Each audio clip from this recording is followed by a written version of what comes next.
কেউ তাদের ছুঁয়ে দিল। বাড়ির ভেতরে অন্ধকার। রাহুল টর্চ দিয়ে চারিদিকে আলো ফেলল। হঠাৎ করেই তারা এক অদ্ভুত আওয়াজ শুনল, যেন কেউ হাসছে। তিনজনের শরীর শিউরে উঠল।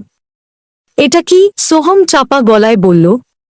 তারা সাহস করে আওয়াজের দিকে এগোতে থাকল। তারা দেখল এক পুরনো মাটির পাত্র হঠাৎ করেই মেঝেতে পড়ে গেল। কিন্তু আশ্চর্যের বিষয় হল, ওখানে কেউ ছিল না। তারা ভয় পেতে শুরু করল। হঠাৎ মিতা চিৎকার করে উঠল, ওই দেখো, জানালার পাশে একটা ছায়া। তারা তিনজন দ্রুত সেদিকে দৌড়াল। কিন্তু যখন সেখানে পৌঁছাল, তখন সেখানে কেউ ছিল না। কেবল একটি পুরনো আয়না ছিল। আয়নার গায়ে ধুলো জমেছিল, আর তাতে লেখা ছিল, বেরিয়ে যাও। তারা তাড়াতাড়ি বাড়ি থেকে বেরিয়ে এলো। তারপর তারা প্রতিজ্ঞা করল, জীবনে আর কোনো